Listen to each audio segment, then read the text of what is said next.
Thomas Chen woke up at 5:30 in the morning, just like he had done for the past 23 years. His alarm clock buzzed in the darkness of his small apartment, and he reached out to silence it with practiced ease. Another day, another route, another stack of letters and packages to deliver to the people of New Vancouver. At 52 years old, Thomas had long ago accepted that his life would never be extraordinary. He was a postman, nothing more, nothing less. He delivered mail 6 days a week, rain or shine, through the suburban streets of humanity's growing colony on Mars. Most people barely noticed him. He was just the man in the blue uniform who brought their bills and letters, and that was fine with Thomas. He had tried being noticed once back in his younger days. It had led to bad decisions, broken relationships, and a criminal record he was still trying to live down. These days, he preferred the quiet predictability of his postal route. No drama, no complications, no risks. He arrived at the distribution center at 6:30 and began sorting his mail for the day. His supervisor, a stern woman named Margaret, who had worked there longer than anyone could remember, called him over to her desk. "Thomas, we've got a new address on your route," she said, handing him a special sealed envelope. 1847 Oakwood Lane. Just opened up this week. Thomas frowned. He knew every house on his route by heart. Oakwood Lane ended in a cul-de-sac with only 6 houses, and he could have sworn all of them were occupied by families he had been delivering to for years. "Are you sure?" "I don't remember any empty houses on that street." Margaret's expression became serious. "It's a special case, government assignment. You need to wear these when you make the delivery." She handed him a pair of thick protective gloves and a medical face mask. "And Thomas, listen carefully. You deliver the mail to the designated slot and leave immediately. No contact with anyone inside, no questions. Understand?" Thomas stared at the gloves and mask. In all his years of postal work, he had never been given special protective equipment for a delivery. "What's going on at that house? Is it dangerous?" "I don't know, and neither do you," Margaret said firmly. "Those are the instructions from headquarters. Just follow the protocol and don't make trouble. You're good at not making trouble, right?" Thomas nodded slowly, though unease settled in his stomach. He took the envelope, the gloves, and the mask, and loaded them into his delivery bag along with the rest of his route's mail. The morning passed normally. Thomas walked his familiar streets, dropping letters into mailboxes, exchanging brief greetings with the people he encountered. Mrs. Rodriguez on Wilson Avenue offered him homemade cookies like she did every week. Old Mr. Park on Maple Street complained about his pension checks being late, the normal rhythm of a normal day, until he reached Oakwood Lane. The change was immediately visible. At the end of the quiet cul-de-sac, the house at 1847 had been completely transformed. A tall metal fence now surrounded the entire property, at least 10 feet high, with warning signs attached to it every few meters. "Biohazard area. Authorized personnel only. Do not enter." 2 unmarked government vehicles were parked in the driveway, their dark windows reflecting the morning sun. Thomas approached slowly, his heart beating faster. What kind of delivery required biohazard warnings? He put on the protective gloves and mask as instructed, feeling ridiculous and frightened at the same time. The fence had a small gate with an electronic buzzer system. Next to it was a specially designed mail slot, much larger than normal, with what looked like a decontamination chamber built into it. Thomas had never seen anything like it. He pressed the buzzer. No one answered, but a green light appeared next to the mail slot, indicating it was ready to receive. Thomas carefully placed the sealed envelope into the slot and watched it disappear into the mechanism. He was about to turn and leave, following Margaret's instructions, when he heard it.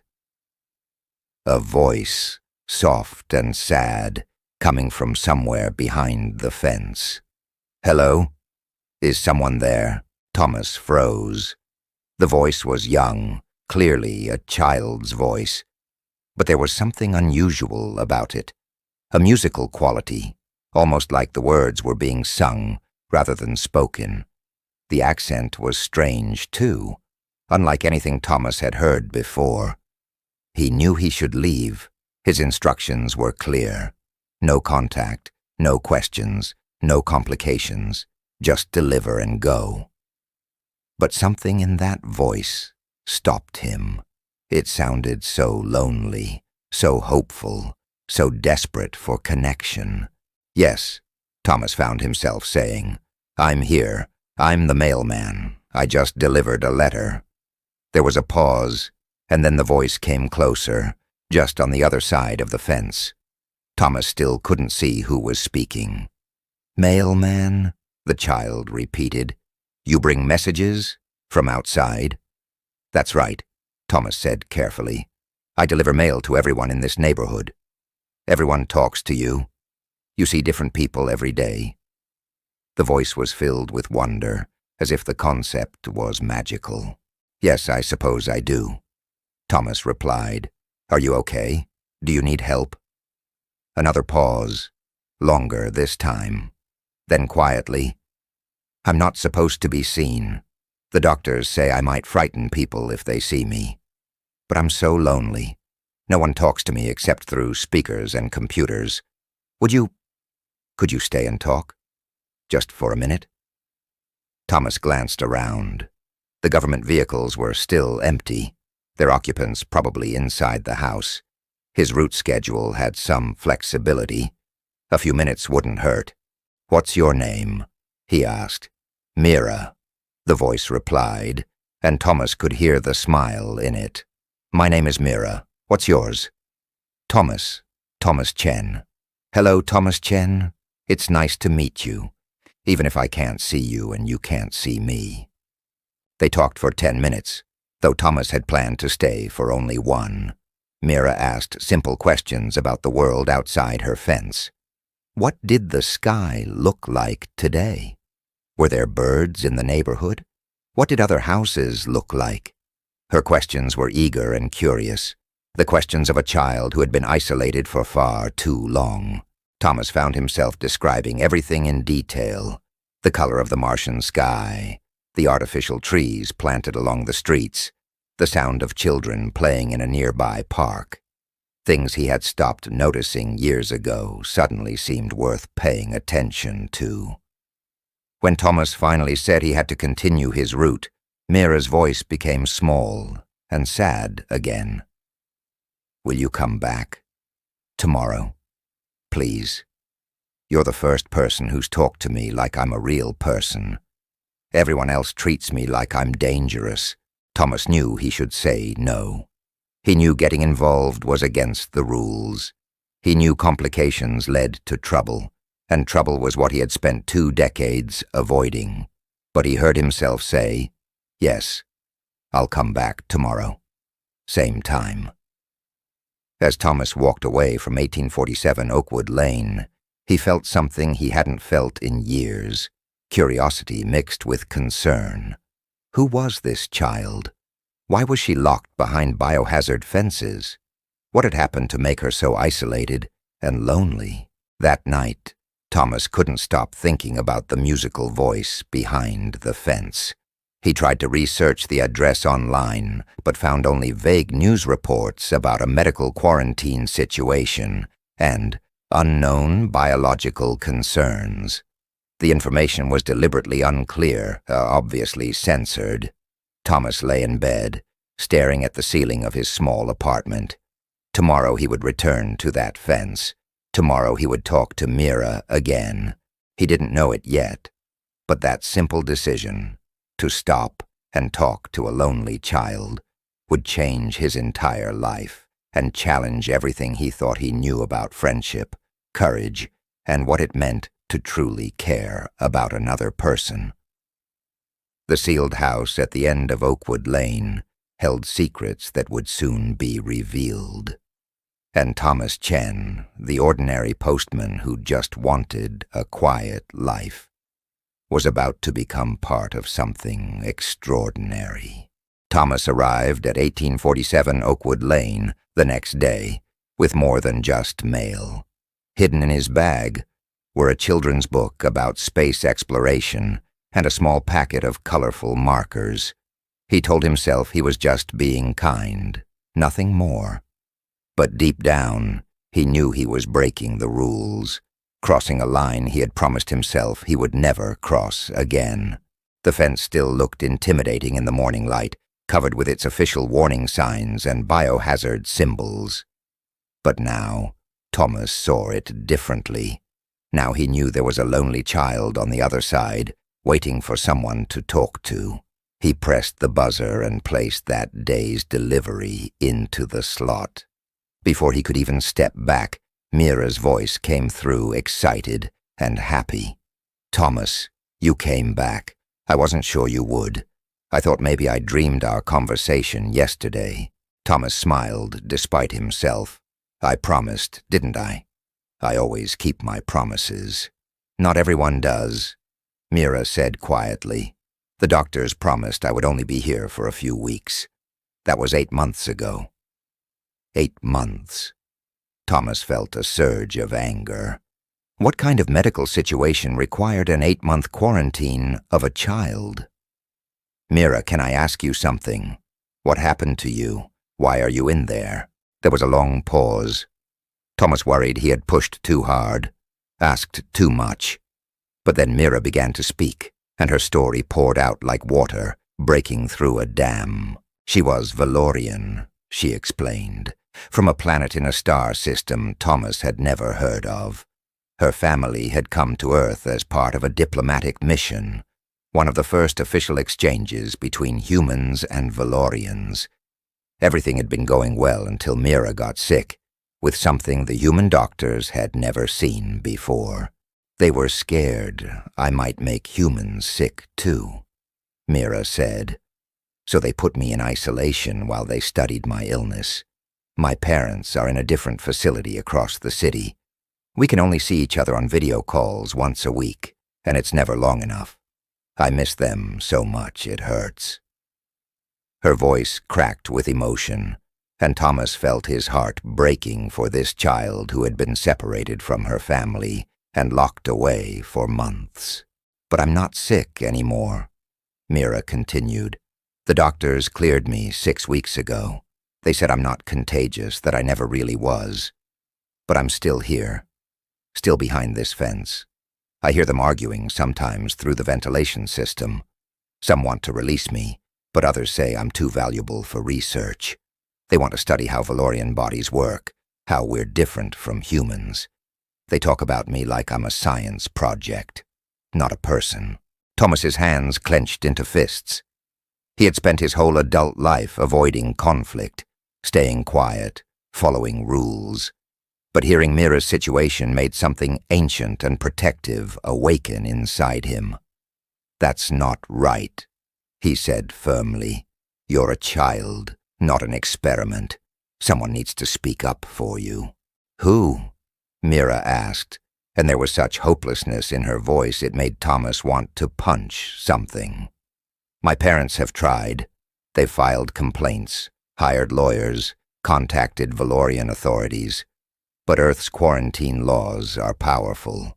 As long as any doctor claims there's a potential health risk, they can keep me here indefinitely. And there are always doctors willing to claim risk if it means they get to keep studying me." Thomas pulled out the book and markers he had brought. "Mira, I'm going to slide something through the mail slot. Can you reach it from your side?" "I think so. There's a collection box right inside the fence. What are you sending?" Thomas carefully pushed the items through the specialized slot. He heard Mira's gasp of delight from the other side. A book and markers, real things from the outside world. Her joy was infectious and heartbreaking at the same time. "Thomas, thank you. The doctors give me educational materials, but everything is digital. I haven't touched real paper in months." "What do you do all day?" Thomas asked. Mira described her routine. Online lessons with tutors who never turned on their cameras because seeing her face made them uncomfortable. Medical examinations that happened so frequently she had lost count. Meals delivered through automated systems. Entertainment provided through screens and speakers. A life that was technically comfortable, but completely isolated. "I have a window in my room," Mira said. "I can see a tree in the backyard. Sometimes birds land on it. I've named them all. There's Roberto. He's a robin with a bright red chest. And Chen. I named him after you because he visits every day like you do." Thomas laughed despite the sadness of the situation. "You named a bird after me?" "He's very reliable," Mira said seriously. "Like you." They talked for 20 minutes that day, much longer than Thomas's schedule allowed. He learned that Mira loved drawing, that her favorite color was purple, that she dreamed about going to a real school someday, and having friends she could actually see and touch. "What do Valorians look like?" Thomas asked carefully, not wanting to make her uncomfortable. "Different from humans," Mira said. "My skin is more purple than your pink-brown colors. My eyes are bigger, and they're gold instead of brown or blue. I have hair, but it moves on its own sometimes when I'm emotional. It's kind of like having feelings you can't hide. And my hands have 6 fingers instead of 5. The doctors are fascinated by that. They've measured my hands probably 100 times." She said it matter-of-factly, but Thomas could hear the weariness underneath. Being constantly examined, measured, and studied had worn down her spirit. "You sound beautiful," Thomas said honestly.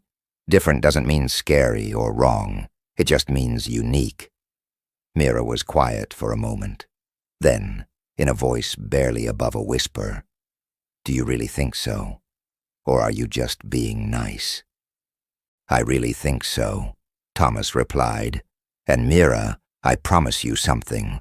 I'm going to help you. I don't know how yet, but I'm not going to let you stay trapped here forever." "You're just a mailman," Mira said, but there was hope creeping into her voice. "What can you do?" Thomas thought about his simple life, his lack of power or connections or influence. She was right to be skeptical. What could one middle-aged postal worker possibly do against government bureaucracy and medical institutions? But then he thought about something his own daughter had said to him years ago, before their relationship fell apart. "Dad, you're so good at caring about nothing that matters. Why can't you care about something important for once? Maybe it was time to prove he could." "I don't know what I can do," Thomas admitted to Mira, "but I know I have to try, because you deserve better than this. Every child does." After Thomas finally left to finish his route, he walked with new purpose in his steps. That evening he did something he hadn't done in years. He started making phone calls, searching for anyone who might care about one isolated alien child's situation. Most calls led nowhere. But some people listened, and a few even promised to help. Thomas Chen was just a mailman, but maybe, just maybe, that would be enough. Behind the fence, Mira held her new book and markers like treasures. For the first time in 8 months, she felt something dangerous and wonderful. She felt hope. 3 weeks passed, and Thomas's daily visits to 1847 Oakwood Lane became the most important part of both their days. He brought Mira small gifts that could fit through the mail slot: puzzle books, packets of origami paper, music files loaded onto tiny data chips, even samples of different earth foods that the doctors begrudgingly allowed through after inspection. But more than the gifts, Thomas brought conversation. He told Mira stories about his route, about the people he met, about life in New Vancouver. She listened with fascination to tales that seemed ordinary to him, but were magical to someone who hadn't left her house in 8 months. "Tell me about the old lady who gives you cookies," Mira would say. "Does she have grandchildren? What does her garden look like?" Thomas found himself paying more attention to details he had ignored for years, knowing Mira would want to hear about them. He described the colors of flowers in Mrs. Rodriguez's garden, the way Mr. Park's ancient dog limped, but still insisted on barking at the mailman every single day, the sound of children laughing in the schoolyard he passed each afternoon. Through Mira's questions, Thomas rediscovered the beauty in ordinary moments he had stopped noticing long ago. "I wish I could go to school," Mira said wistfully one morning. "Real school, with other kids, not just video lessons with tutors who treat me like I'm made of glass. What's it like to sit in a classroom with friends?" Thomas struggled to answer. His own school memories were complicated, filled with the trouble he had caused as an angry teenager. But he described what he imagined school should be: sharing discoveries, learning together, the simple joy of belonging somewhere. "When you get out of here," Thomas said, "you'll have all of that, I promise." "You keep making promises," Mira observed. "Are you sure you can keep them all?" Thomas wasn't sure at all, but he was trying. Every evening after work, he made calls and sent messages. He had contacted 3 journalists, though only one responded with interest. He had reached out to alien rights organizations, though most seemed overwhelmed with bigger cases. He had even tried to research Valorian diplomatic channels, hoping to find someone who could advocate for Mira from her own government. Progress was frustratingly slow, but he kept trying. Meanwhile, Mira was teaching Thomas things, too. She explained Valorian culture, how her people communicated partly through skin patterns that changed color with emotion, how they valued community above individual achievement, how their music was based on mathematical harmonies that human ears could barely detect. "When I'm happy, my skin glows soft purple," Mira explained. "When I'm sad, it turns gray. When I'm scared, it flickers between colors like it can't decide what to feel. I can't hide my emotions the way humans can. The doctors find that fascinating. They record my color changes constantly." "That sounds exhausting," Thomas said, "never being able to hide how you feel." "It is," Mira admitted, "but it also means Valorians can't really lie to each other. We're honest because our bodies show the truth. I think that's why being here is extra hard. I can see on video calls that my parents are trying to be strong for me, but their skin patterns show me they're breaking apart inside, and they can see the same in me." Thomas heard the pain in her voice and wished desperately he could do more than just talk through a fence. One morning, Thomas arrived to find additional security posted at the fence. A stern-looking official stopped him before he could approach the mail slot. "Deliveries are now restricted to official mail only," the guard said. "No personal items, no extended conversations." Thomas's heart sank. "Why? What's changed?" "That's classified. Just follow the new protocols." But before the guard could stop him, Thomas heard Mira's voice calling from inside. "Thomas? Thomas, is that you?" "I'm here, Mira," he called back. "Sir, you need to leave," the guard insisted. "I'm just delivering mail," Thomas protested. "That's my job." The guard stepped closer, intimidating. "Your job is to put mail in the slot and leave, nothing more. If I see you trying to communicate with the subject again, I'll report you to your supervisor. Understand?" Thomas wanted to argue, wanted to push back, but he knew causing a scene would only make things worse. He nodded stiffly and placed that day's delivery into the slot without a word. As he walked away, he heard Mira calling after him, her voice desperate and scared. "Thomas, don't leave. Please don't stop coming. Thomas." Each word felt like a knife in his chest. That night, Thomas broke his own rule and called his daughter Jessica for the first time in 3 years. The phone rang 4 times before she answered, her voice cautious and surprised. "Dad? Is everything okay?" "No," Thomas said honestly. "Nothing is okay, and I need help." He told her everything, about Mira, about the fence, about the new restrictions. Jessica listened without interrupting, and when he finished, there was a long silence. "You're actually calling me for help," Jessica finally said. "After 3 years of nothing, you call because you care about someone, an alien kid you've never even seen." "I know I have no right to ask," Thomas began. "You don't," Jessica interrupted, but her tone softened slightly. "But I'm listening anyway. What do you need?" "Legal advice. You're a civil rights lawyer. You know about these things. Can they legally keep a child in quarantine indefinitely? Are there protections for alien minors?" Jessica was quiet for a moment. "It's complicated. The Interspecies Medical Quarantine Act gives authorities broad powers when public health is potentially at risk. But there are supposed to be oversight mechanisms, review processes. If what you're telling me is true, that she's been medically cleared but kept for research purposes, that might violate the treaty provisions.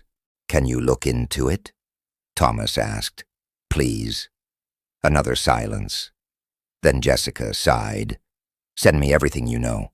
Medical facility address, dates, any documentation you have. I'll see what I can find. But Dad, I'm doing this for the kid, not for you. We still have our own problems to work through." "I know," Thomas said quietly. "And thank you." After hanging up, Thomas sat in his apartment, feeling a strange mixture of hope and fear. He was assembling a team now, Jessica with her legal knowledge, Elena the journalist who had finally agreed to investigate, and himself with his daily access to Mira's location. But the new security restrictions worried him. Someone had noticed his friendship with Mira. Someone had decided it needed to stop. The next morning, Thomas returned to Oakwood Lane with a plan. He couldn't talk to Mira openly anymore, but he could still communicate. Inside that day's mail delivery, he included a small note, written in tiny letters on the back of an official form. "Don't give up. Help is coming. Keep being brave. Your friend always, Thomas." When he placed the mail in the slot, he heard Mira's voice from somewhere inside. Quieter now, mindful of the guards. "I got your message," she whispered. "Thomas, they're talking about moving me.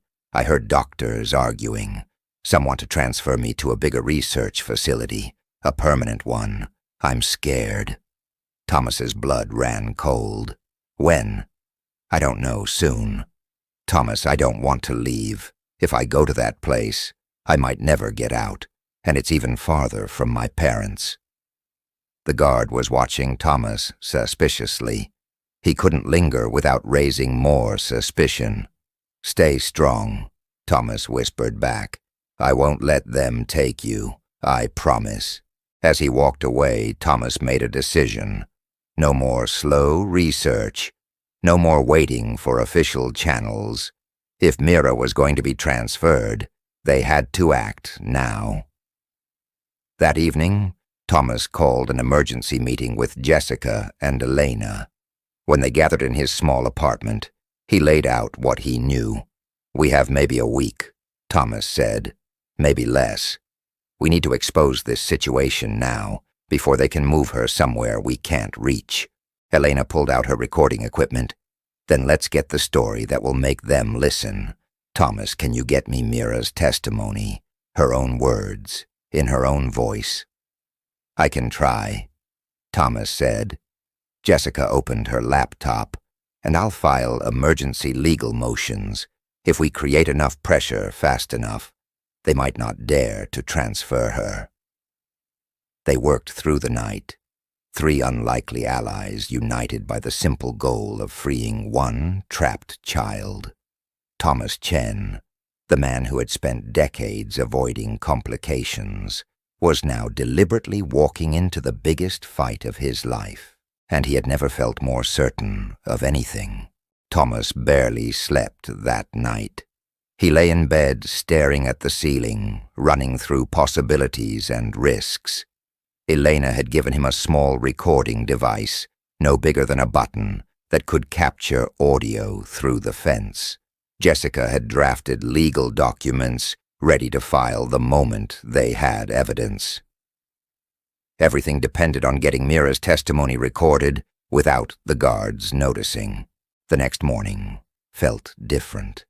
The air seemed heavier as Thomas loaded his mailbag, checking 3 times to make sure the recording device was hidden in a sealed envelope marked for 1847 Oakwood Lane. His hands shook slightly as he sorted letters, and his supervisor, Margaret, noticed. "You okay, Thomas? You look nervous." "Just didn't sleep well," Thomas replied, forcing a casual tone. "Getting old, I guess." Margaret studied him with narrowed eyes. "You've been spending a lot of time at that quarantine house. Some people are asking questions. Maybe you should transfer that address to another carrier." "No," Thomas said quickly. Too quickly. He softened his voice. "I mean, it's fine. Just another stop on my route. Nothing special." But Margaret's expression showed she didn't believe him. Thomas hurried out before she could press further. The route to Oakwood Lane seemed longer than usual. Every step felt weighted with significance.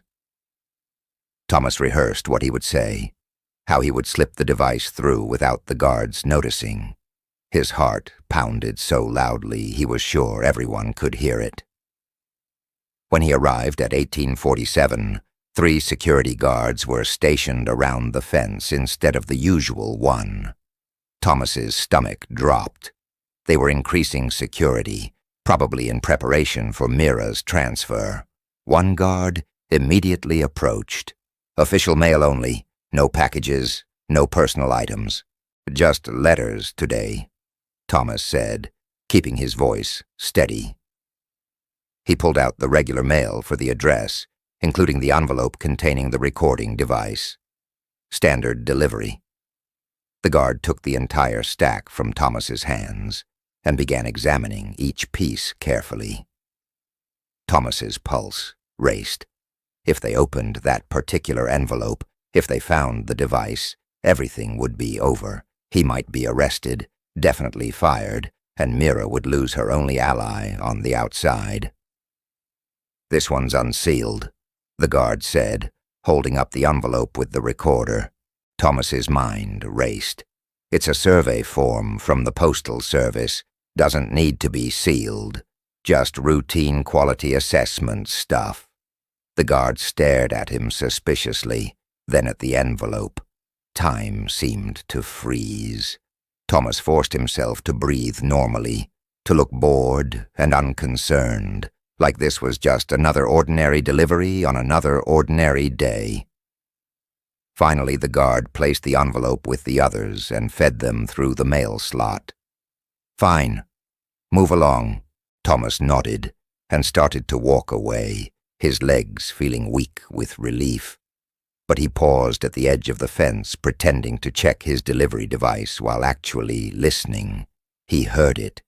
Mira's voice, faint but clear, calling from inside. "Thomas, are you there?" The guards turned toward the fence, alert. One spoke into a radio. "Subject is attempting communication again. Should we intervene?" Thomas kept walking, his heart breaking. He couldn't respond, couldn't let Mira know he was still there. Any interaction now would draw more attention and make the guards search future deliveries even more carefully.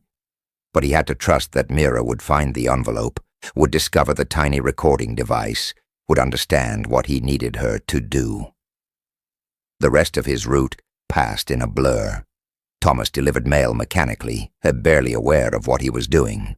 All he could think about was whether Mira had found the device, whether she understood its purpose. Hours later, as Thomas finished his shift, his phone buzzed with a message from an unknown number. It was a file transfer, audio data. His hands trembled as he opened it. Mira's voice came through, slightly distorted but clear enough. She had found the recorder and understood exactly what to do. "My name is Mira. I'm 9 years old, and I've been locked in this house for 8 months and 13 days. I want to tell you my story." For the next 12 minutes, Mira spoke with a clarity and bravery that amazed Thomas. She described her arrival on Earth, the illness that had frightened everyone, the quarantine that had started as necessary precaution, but had transformed into something darker. "The doctors cleared me of being contagious 53 days ago," Mira said, her voice steadied despite the emotion underneath. "I heard Dr. Patterson tell Dr. Weinstein that I posed 0 health risk to humans. But I'm still here, still separated from my family, still studied like I'm a laboratory specimen instead of a person." She described the daily examinations, the constant monitoring, the conversations she overheard through ventilation shafts, where doctors debated her value as a research subject. "They talk about my cellular structure, my metabolism, my genetic markers. They talk about publishing papers and winning awards. But they never talk about me, about Mira, the girl who misses her parents, who wants to go to school, who dreams about having friends and playing outside and doing normal kid things." Her voice wavered, but didn't break. "Some doctors want to transfer me to the Advanced Xenobiological Research Center. It's a permanent facility where they study alien biology. If I go there, I might never leave. It's not a hospital, it's a laboratory, and I would be their prize specimen." Mira paused, and when she spoke again, her words were directed specifically at Thomas. "There's a man named Thomas who delivers mail to this house. He's the only person who treats me like I'm worth talking to, not just worth studying. He brings me books and tells me about the world outside my fence. He reminds me that somewhere out there, people still see me as a person, not just as an interesting alien to examine." Thomas felt tears streaming down his face as he listened. "I don't know who will hear this recording." Mira continued, "But if you're listening, please understand. I'm not asking for special treatment. I just want what every child deserves: freedom, family, and the chance to grow up. I want to see my parents more than once a week through a video screen. I want to touch them, hug them, hear their voices without electronic interference." Her voice grew stronger, more determined. "I'm Valorian, yes. I'm different from human children, but I feel fear and loneliness and hope just like any child does. My skin might be purple and my eyes might be gold, but inside, I'm just a scared little girl who wants to go home." The recording ended. Thomas sat in his apartment, listening to it 3 more times, memorizing every word, every inflection of emotion in Mira's voice. He forwarded the file to Elena and Jessica. Within minutes, both responded. "Elena, this is powerful. This will work. Give me 24 hours to build the story." Jessica, "Filing emergency motions first thing tomorrow morning. This testimony changes everything." Thomas typed back, "How long before they can transfer her?" Jessica's response made his blood run cold. "My sources say the transfer order was signed this afternoon. They're moving her in 48 hours. We need to move Faster. 48 hours. 2 days to save a child's future. Thomas looked at the time. 8 p.m. Elena's story would publish tomorrow evening.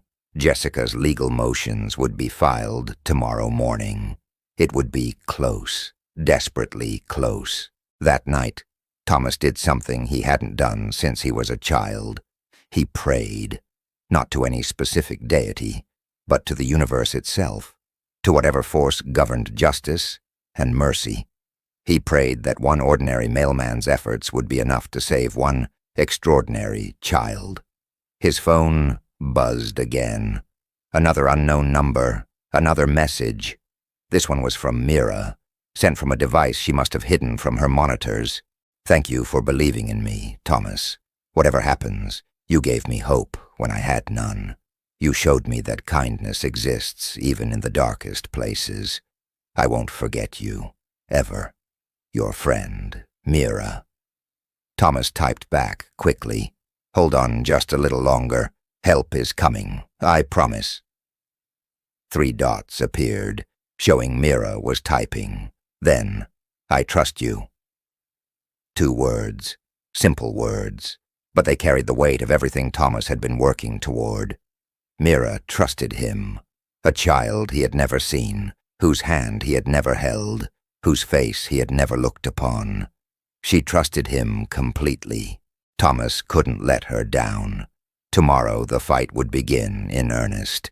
Tomorrow Mira's story would reach the world, and 48 hours from now, she would either be free or lost forever in a research facility where children became specimens and hope became a distant memory. Thomas set his alarm for 4 a.m. There was too much to do, too little time, and a child's entire future hanging in the balance. Sleep wouldn't come anyway. Elena's article went live at exactly 6 p.m. the next evening. The headline blazed across every major news network. "The Child in the Cage, a 9-year-old's fight for freedom." Thomas watched it spread across the internet from his apartment, his phone buzzing constantly with news alerts. Elena had crafted the story perfectly, weaving together Mira's recorded testimony, leaked medical documents showing she had been cleared of contagion weeks ago, and expert opinions from xenobiologists and children's rights advocates. But the most powerful element was Mira's own voice. Elena had embedded audio clips throughout the article, letting people hear the loneliness, the fear, and the desperate hope in the words of a child who had been trapped for 8 months. Within an hour, the story had been shared 10,000 times. Within 2 hours, it was trending on every social media platform. By midnight, protests had begun forming outside government buildings on Earth and Mars, people holding signs that read, "Free Mira," and "Children are not experiments." Thomas's phone rang. It was Jessica. "It's working," she said, her voice tight with excitement and tension. "The public pressure is enormous. My emergency motions are being heard tomorrow morning instead of next week. But, Dad, there's a problem." Thomas's stomach clenched. "What problem?" "The facility is accelerating the transfer. They're moving her tonight instead of tomorrow.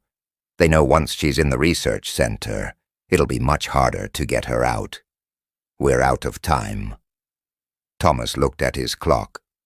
9 p.m. "How long do we have?" "The transport is scheduled for midnight. 3 hours.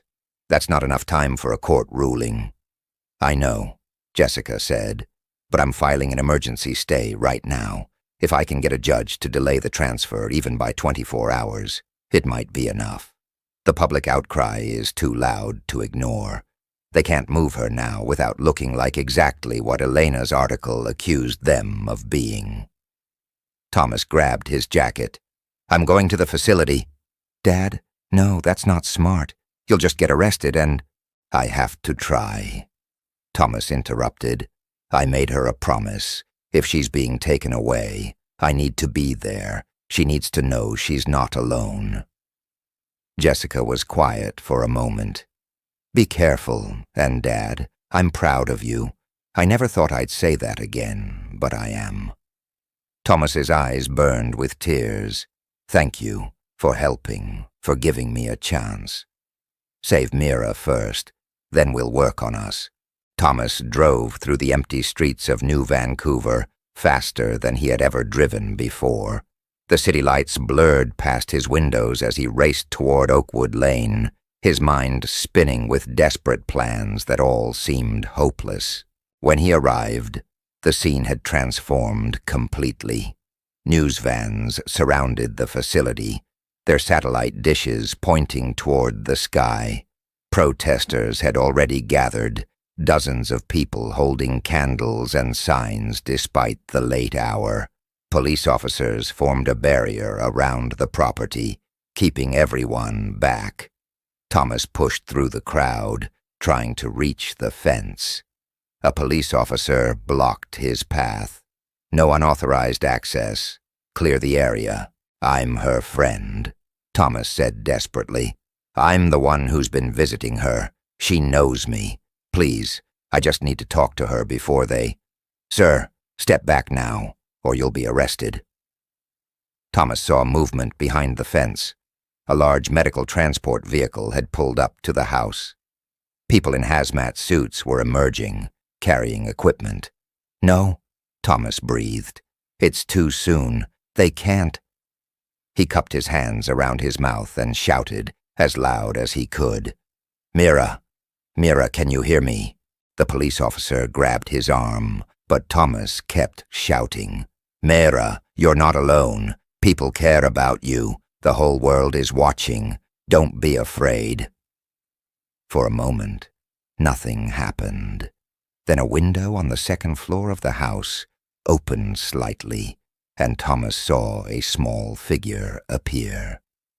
Even from this distance, even in the darkness, he could see the shimmer of purple skin and the glow of golden eyes. Mira. They saw each other for the first time. She was smaller than he had imagined, more delicate. Her silvery hair moved around her face like it was alive, responding to her emotions. Her large golden eyes were filled with tears that reflected the lights from the news cameras. Mira pressed her six-fingered hand against the window glass. Thomas pressed his hand forward, too, even though 50 meters and multiple barriers separated them. "I see you, Mira," Thomas shouted. "I see you, and you're beautiful." The crowd had gone silent, watching this moment. Cameras were recording everything. This wasn't just a news story anymore. It was a human moment, a connection between two people who had never touched, but who had become each other's lifeline. Then armed security guards appeared at the window and pulled Mira back inside. The window slammed shut. "No." Thomas lunged forward, but multiple police officers grabbed him. "Let me go. She's just a child. You can't do this." "Sir, you're under arrest for trespassing and disturbing the peace." "Breaking news," someone in the crowd shouted, holding up their phone. "A judge just issued an emergency stay. The transfer is blocked." Everything stopped. The police officers holding Thomas paused. The crowd erupted in cheers. The medical personnel at the house froze in confusion. Thomas's phone buzzed. A message from Jessica. "We did it. Emergency ruling just came through. No transfer until full hearing tomorrow at 9 a.m. She's safe for now." Thomas's legs gave out, and he sank to his knees on the pavement. Relief and exhaustion flooded through him in equal measure. Elena appeared beside him, her camera crew recording. "Thomas Chen, the postal worker who started all of this. How do you feel right now?" Thomas looked up at the house, at the window where Mira had appeared moments ago. "I feel like maybe the world isn't as broken as I thought. Maybe when people see injustice, when they really see it, they still care enough to fight it. The crowd around them had grown to hundreds of people.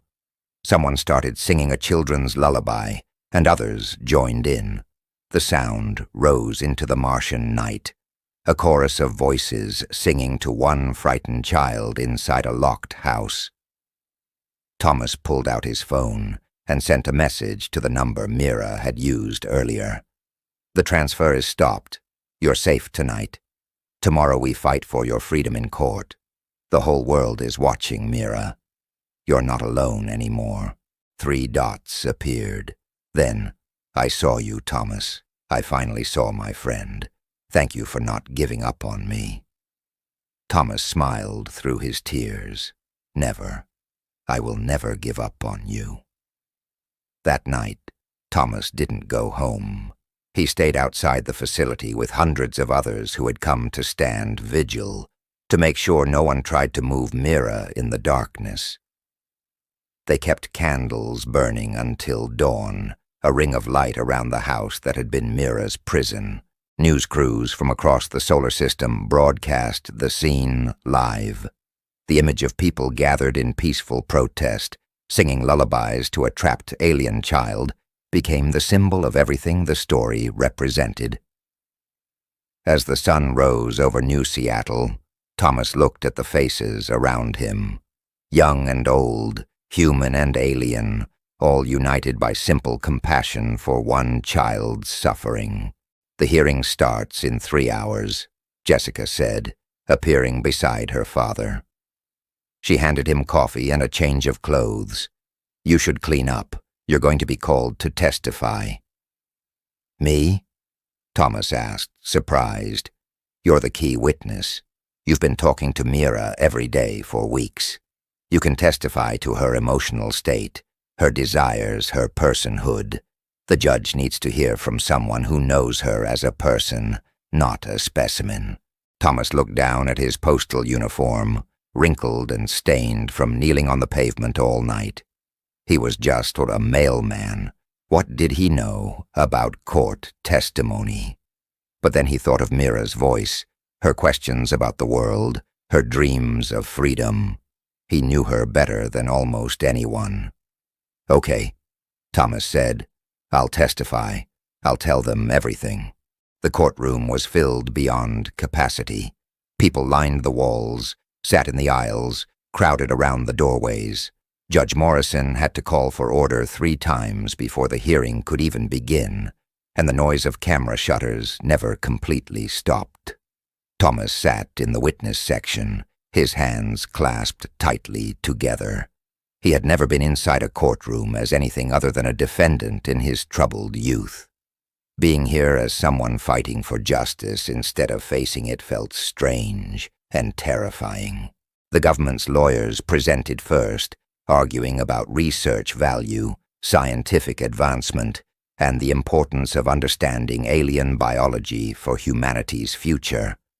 They made Mira sound like a resource to be managed rather than a child to be protected. Then Jessica stood to present the defense.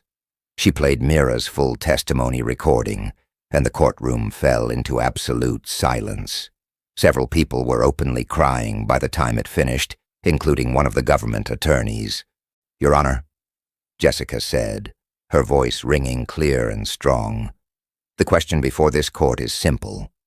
Is Mira a person with rights, or is she property that can be detained indefinitely for study? The government has presented no evidence that she poses any health risk.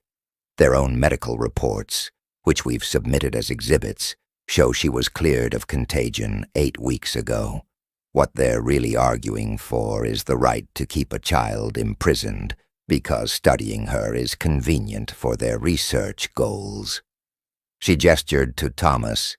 "I'd like to call Thomas Chen to the stand." Thomas's legs felt weak as he walked to the witness box. He placed his hand on the oath device and swore to tell the truth, his voice barely steady. Jessica approached him with a gentle smile. "Mr. Chen, how did you first meet Mira?" Thomas described that first day, hearing her lonely voice through the fence. He told the court about their daily conversations, about the books and gifts he had brought, about learning who Mira was as a person, her hopes, her fears, her dreams. "What did Mira tell you about her quarantine?" Jessica asked. "She told me she was cleared medically, but kept anyway. She said she heard doctors arguing about whether to release her or keep her for research. She was terrified of being transferred to a permanent facility where she might never see her family again." "And in your conversations with Mira, did she seem dangerous, threatening, like something that needed to be contained?" Thomas shook his head firmly. "She seemed like a scared, lonely child who missed her parents. That's all. Just a little girl who wanted to go home." The government attorney cross-examined him, trying to paint Thomas as emotionally compromised, too involved to be objective. But Thomas remained steady. "You're right," Thomas said when challenged.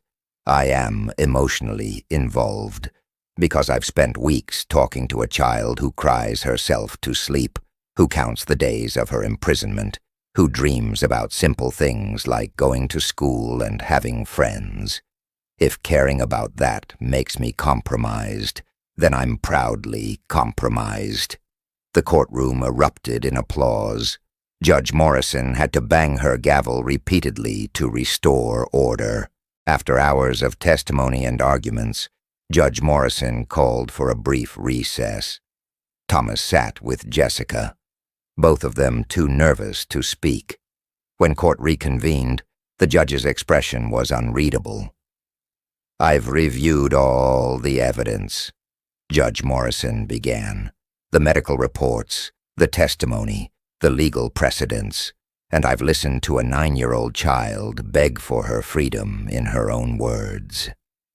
She paused, looking directly at the government attorneys. "The medical evidence is clear. Mira poses no health risk to the public.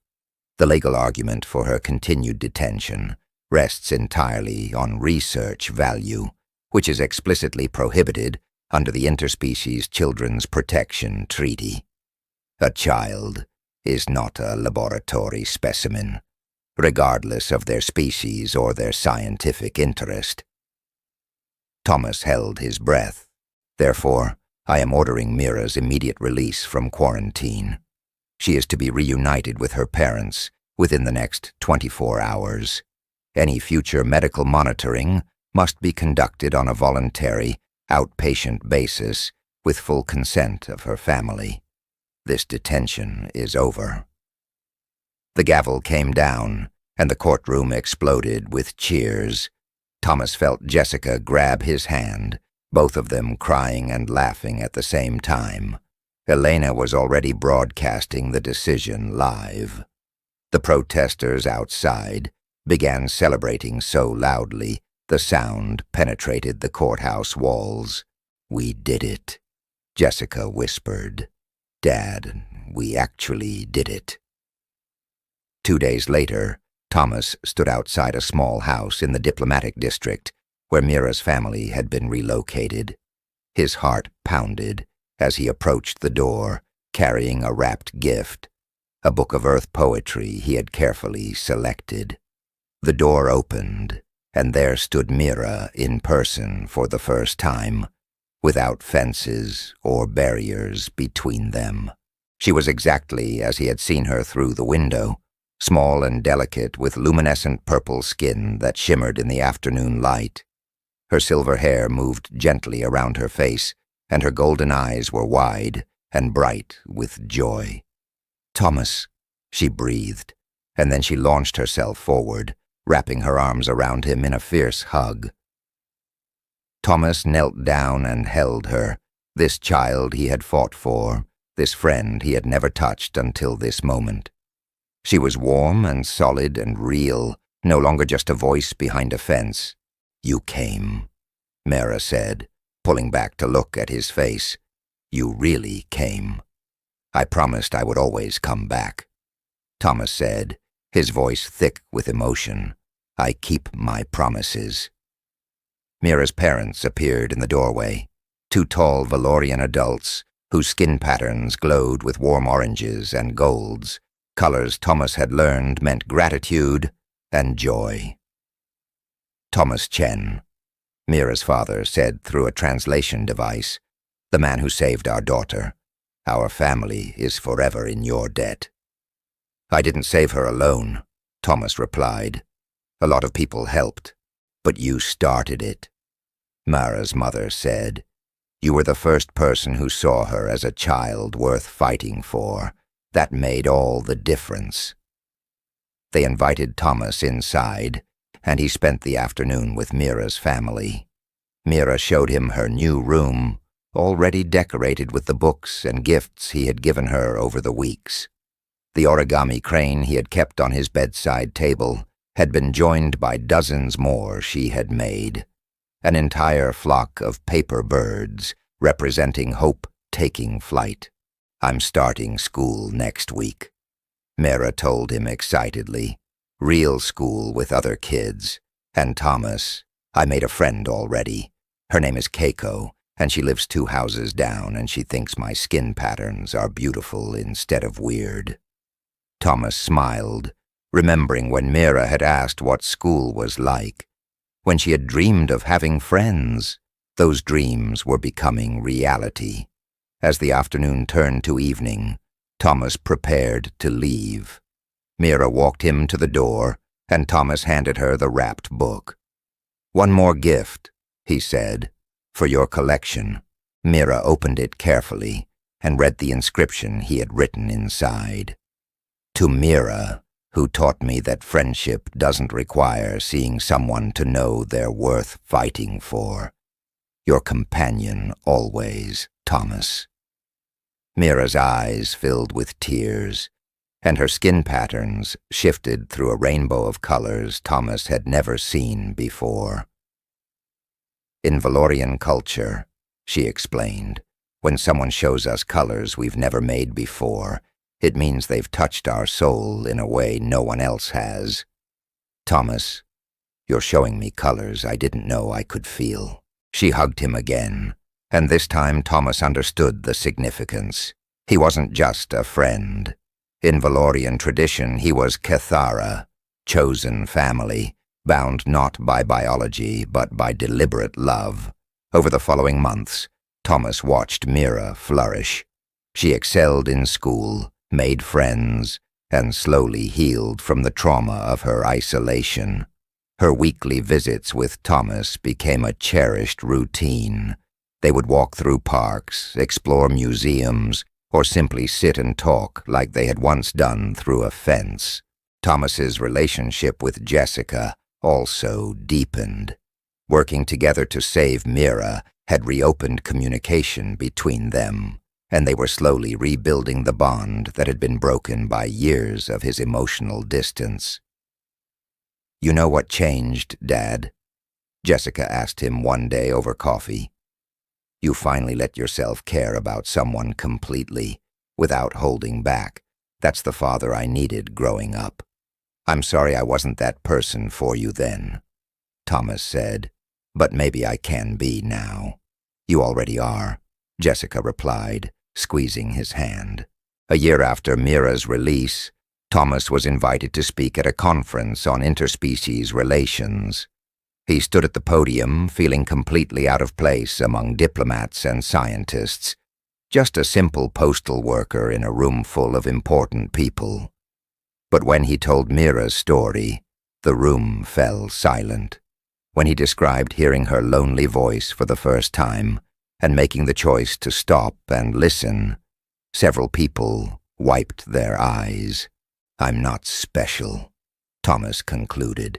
"I'm just someone who delivered mail and happened to care when caring mattered. But I learned something important. The smallest acts of kindness can change everything.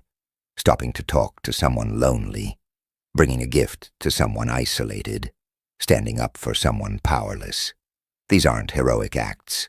They're human acts. Or maybe they're just acts of decency that transcend species."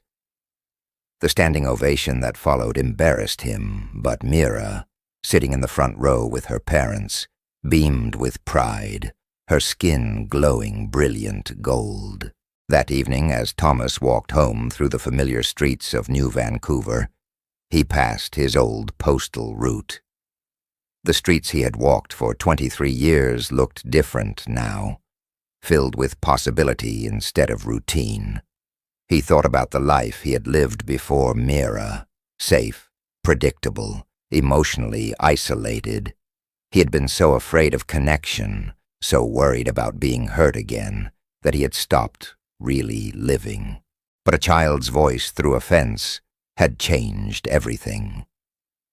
Mira had needed a friend, and in becoming her companion, Thomas had rediscovered his own capacity for courage, compassion, and love. His phone buzzed with a message from Mira. "Movie night at our house this weekend? I'm picking the film and I promise it's not another nature documentary. Come over?" Thomas smiled and typed back, "I'll be there, same time as always." "You're never late," Mira replied. "That's what I love about you. You're reliable like a mailman." Thomas laughed out loud, standing alone on the street corner where this had all begun, where he had first heard a lonely voice and made the choice that would define the rest of his life. He was just a postman. He had simply delivered letters to a quarantined house and listened when a child needed listening to. But sometimes the smallest deliveries carried the greatest importance. Sometimes the simple act of showing up and caring was enough to change a life, or in this case, to change two lives, the child who found freedom and the man who found purpose. Thomas Chen walked home under the Martian stars, no longer alone, no longer afraid, no longer just going through the motions of an empty routine. He had delivered many things in his 23 years as a postal worker, but the most important delivery had been friendship to someone who desperately needed it, and that delivery would last forever.